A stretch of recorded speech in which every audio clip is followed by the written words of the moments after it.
Hi everybody, Dr. Bill Crawford here, psychologist, speaker, author of 4 books, host of 2 PBS specials. Here today to bring you another tip on how to help you create the life you want. How to bring more clarity, confidence, and creativity into everything you do. Today I want to look at the subject of criticism. I did a video on this earlier from the point of, okay, when we are being the one who is criticizing, how's that really working for us? How can we do that differently? I want to talk today about what it's like to be the one who's being criticized and how we can respond to that in a way that actually stops the criticism.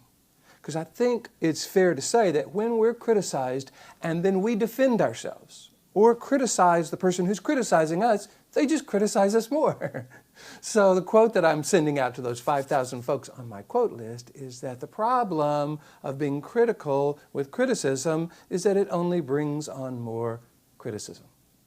So I suggest we do this in a way that is different, in a way that actually has people rethinking their criticism in the moment and maybe even not criticizing us so much in the future. So here's what I suggest we do. When someone criticizes us, rather than defending it or criticizing, how dare you think of me that, I suggest we ask them what I call a neocortex question. A question that can only be answered by the upper 80% of the brain. For those of you who follow my life from the top of the mind philosophy, you know that we've got these 3 parts of the brain. Got the brain stem, that's the reactive part. Got the limbic system, that's the interpretive, gatekeeper part. And we've got this upper 80% of the brain where we kind of do our best thinking, where we make decisions in this very purposeful way. So what we want to do is have them shift from that critical part of their brain to that more purposeful, thoughtful part of their brain. And the question I love, again, if we're being accused of something that A, we didn't do, and B, is outside of our character, we can say, is that really congruent with who you know me to be? Or does that really fit with who you know me to be?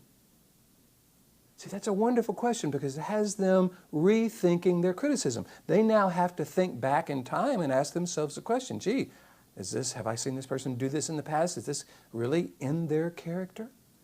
And if we're being accused of something that is totally outside of our character, certainly something we didn't do, this is a wonderful experience. I had this happen to me with a colleague. We were doing a group together where we're both leading a group, and I had to be out of town for a series of presentations.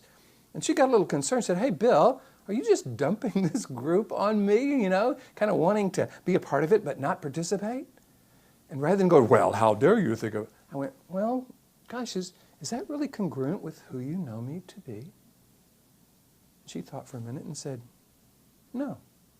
I said, thanks, I appreciate that. Now let's work on this because there is a problem here. Let's figure it out. But see, once we can get past the personal criticism, we can look and see what is the misunderstanding? What is the problem? What can we do about the situation in a way that's good for everyone?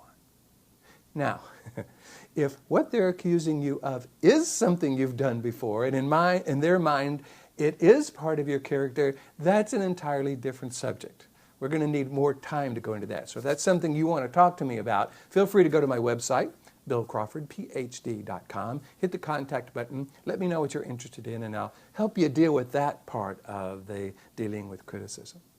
If you want me to come and do a presentation to your group about how to deflect criticism if you're in a customer service situation, or if you're someone who's in the position of needing to give feedback, help people correct their behavior on a regular basis, and you want to know how to do that without them getting defensive, again, go to the website, billcrawfordphd.com, hit the contact button, let me know if you're interested. I hope you're liking these videos. If so, please hit the like button. You know how Facebook and YouTube and Google love to do that. They recommend the video to others as a result of that. Please recommend it with your friends. Share it to your friends if you think they would find this valuable. And again, I'm really here for you. I want to make sure I bring you as many tips as possible. So every week I will create one of these videos. If you're not already a subscriber on YouTube, you can do that. If you're not already a friend on Facebook, I post these to that, Pinterest, LinkedIn. So feel free to connect with me that way. Or again, go to the website. And by the way, on the first page of the website, if you put your first name and your email address right next to the picture of me on the front page, I will send you a free PDF that explains this neuropsychology component that's my life from the top of the mind philosophy, and give you 4 questions you can ask yourself to shift from the brainstem to the neocortex, regardless of the situation. In the meantime, here's to you, bringing more clarity, confidence, creativity to everything you do. And I look forward to seeing you in the next video.